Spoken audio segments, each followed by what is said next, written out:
Nestled below the fog-covered foothills of Black Butte Mountain in Siskiyou County is a historic railroad junction, frequented by train enthusiasts and old-school hobos. Welcome to the Railfan Hideout in the Mountains. John Bartell here, making a little pit stop at the Black Butte Center for Railroad Culture.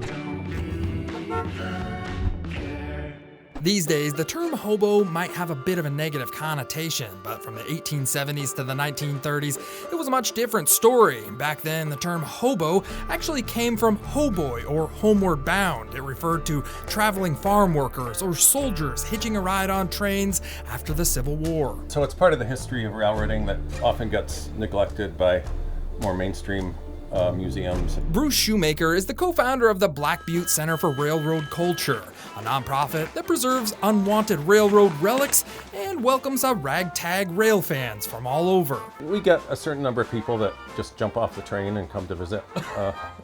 So you have currently still have train hobos? Once in a while, yeah.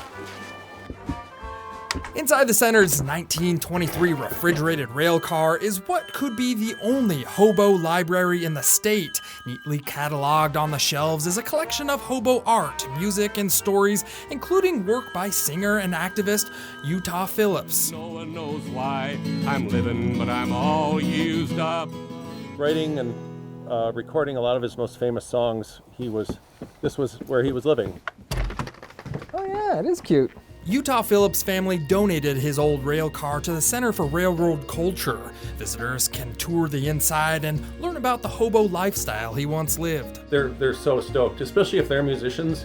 We make sure to let them stay in here. The Center for Railroad Culture is kind of a welcome mat for railroad music, art, and of course unwanted railroad relics, including this 1888 passenger car that another museum donated because they didn't have the funds to restore it. And then eventually we became like the farmhouse that accepts stray puppies. At first glance, you'll notice the 8 rail cars and cabooses on the property are not restored to their original state. Some are music spaces, living quarters, and art galleries. We're not really a traditional museum that just restores something exactly like it was when it was built and leaves it like that. We like them to be repurposed. Bruce says this place isn't a museum in the traditional sense of showcasing antiques.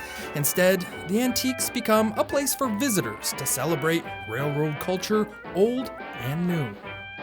From the Black Butte Center for Railroad Culture, I'm John Bartell. Hope to see you on the Backroads.